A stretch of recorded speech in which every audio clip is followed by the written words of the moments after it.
Adam Levine versus Sumner Stroh. Narc alert. Hello, I'm H.G. Judah. As a result of the recent revelations about Adam Levine's behaviour in relation to Sumner Stroh, the question has to be asked, are we looking at a narcissist? Is he one? Is she one? Maybe both are, or maybe neither of them are. At the moment, we're examining Levine, but we'll soon be getting on to Sumner Stroh to assess her also. Now, let's take a look at some of the reported behaviours about Adam Levine to see what we understand about his character and what we draw from that. In 2019, Levine was interviewed by Cosmopolitan magazine. As we know, Cosmopolitan is all about career girls, shoes and willies, and it posed these forensic questions to him. You're the lead singer of a hot band. Does that automatically make you cocky? A little, but in a playful, not arrogant way. My mother has been giving me shit about it for years. That potentially is facade management, whereby he recognises that he has a degree of cockiness, but that he downplays it and suggests that it's not arrogant. We will determine whether we see him as arrogant, and if he is, but doesn't see it himself, might that be that he's blinded to his own behaviours? Interestingly, there is the admission that his mother has been giving him shit about it for years, which suggests that she does view him as cocky. Her view, of course, is not determinative, but as a close related family member, it does carry some weight with regard to how he's seen. Are you as articulate in relationships as you are in your songs? Of course not. In real life, I am emotionally confused, which enables me to write songs. I'm a Pisces, and they say that Pisces are very sensitive. If men were just honest with themselves, they would see that they all have that side. Is this exhibiting emotional empathy by opening himself up and showing vulnerability? Or, again, is this a form of facade management and, in essence, it's just a form of pity play? Why do guys cheat? Instinctively, monogamy is not in our genetic makeup. Is that blame-shifting, excuse-making, or is that accurate? People cheat. I have cheated. Admission, infidelity, which is a narcissistic trait. And you know what? There is nothing worse than the feeling of doing it. Now, at this point, this was in 2019, where he's admitted that he's cheated. And, of course, we know that he's done it again. And that he's done it again in a number of circumstances. In some instances, by having physical relations with the appropriate individual, and in others, where flirtation. And we'll be coming to that in due course. But it's important to make mention of the fact that there have been these repeat behaviours. Why? Well, he talks about the fact that he has cheated in the past, and there's nothing worse than the feeling of doing it. But then he's gone and done it again, and again, and again.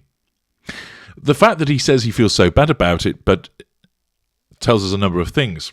First of all, he's not talking about how it's impacted upon the other person and how that's affected them, which shows a degree of self-absorption and potentially a lack of emotional empathy.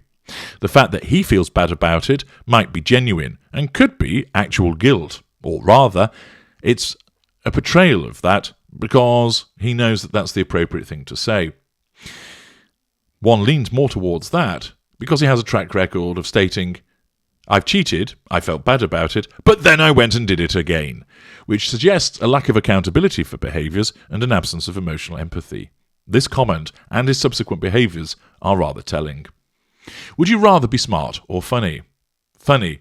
I'm intelligent enough to survive happily and be compassionate. If I were too smart, I would realise all the ills of the world. This exhibit a degree of grandiosity? Possibly. What do you think is your best feature? My ability to detach myself. It's also my worst feature. I let myself off the hook to the point where it's a bad thing. People are hard on themselves. I'm not. That shows a degree of being self-assured, but it might also be translated as demonstrating that he actually has no accountability. The fact that he detaches himself, whereby he is not at fault, that he is not accountable for his behaviours, the fact that what he has done is something which is seen as not problematic by him. He lets himself off the hook, whereby he basically says, I'm not at fault, but he says that it's a bad thing. Is that a form of false contrition? Accordingly, the answers from that interview are rather revealing, but there is more. In an interview with Zane Lowe, Levine, who has said in previous interviews that no one knows how planes actually work, which seems a rather bizarre comment, rather arrogant, and that he spends most of his life naked, poor boundary recognition, triangulation, grandiosity, told the legendary radio host, among other things, that there aren't any bands anymore.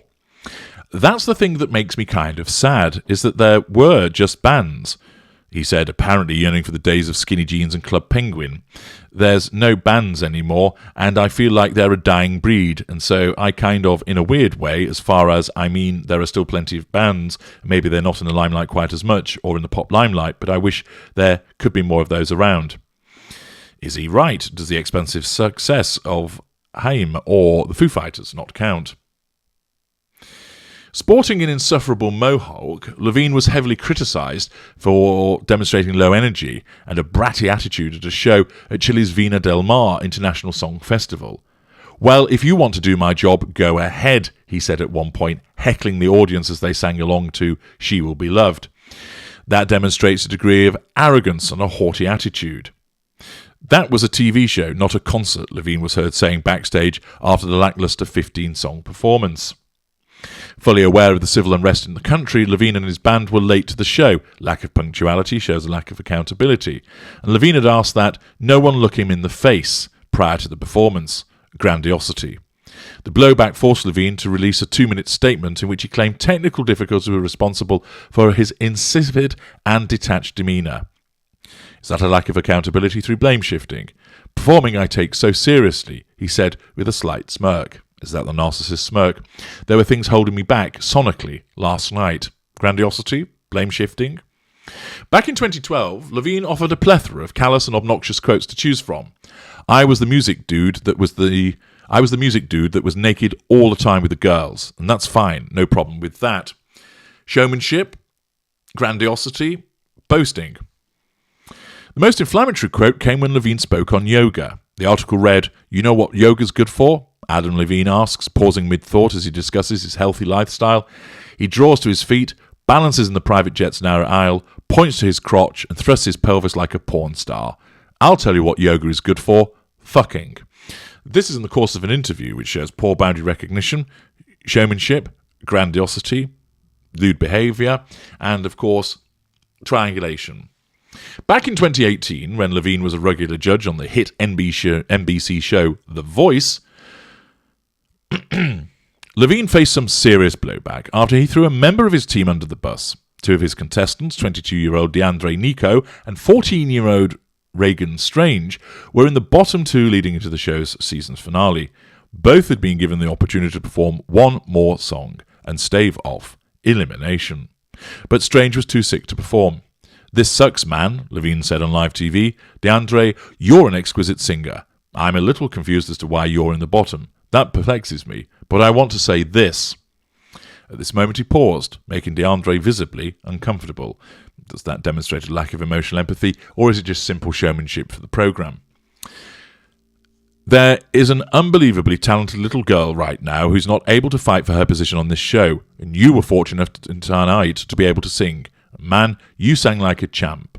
He went on to actively encourage viewers to vote for Strange and said he had a very special relationship with her. Well, the audience heard Levine's cries loud and clear and ended up voting Reagan forward and eliminating DeAndre. Fans were furious.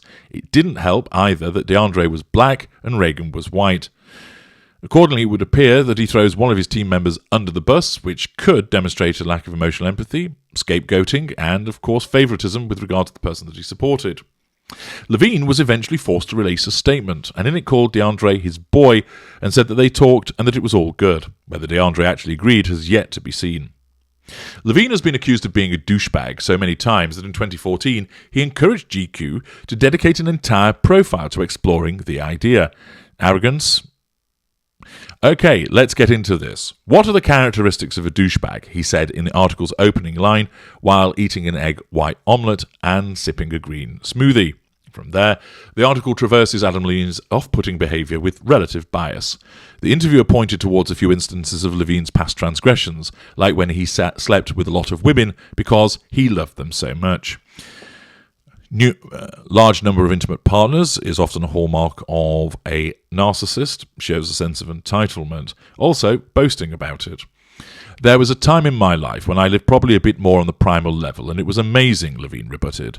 I didn't say it like that. I didn't say it like I was Fabio. He went on to explain that men are dumber than women, and that he asked himself the hard questions on his 35th birthday. Am I going to be a kid for 20 more years, or am I going to be grown up?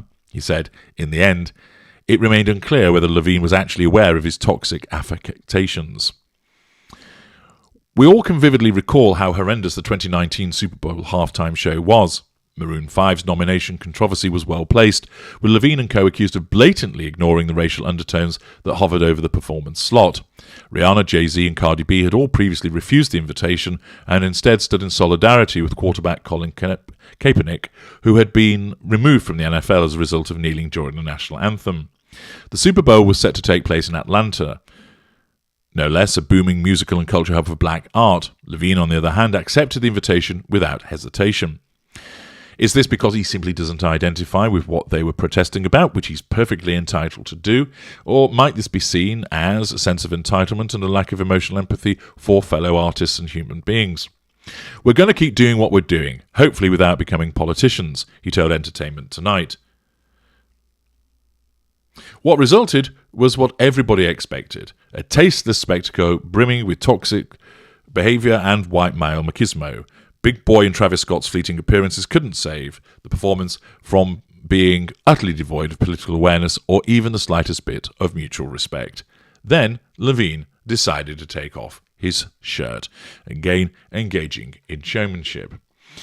Now, of course, it's evident that the article that I've just been quoting from has a degree of bias against him and thinks that he didn't behave in an appropriate way, but it does highlight a number of behaviours of Levine where he exhibits arrogance, that he engages in showcasing, self-absorption, multiple sexual partners, boasting behaviours, and what appears like a lack of emotional empathy.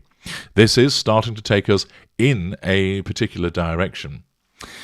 Next, we're going to examine some of those relationships that have been mentioned, including his marriage and, of course, the involvement with Sumner, Stroh and others as we make a determination as to what Adam Levine is.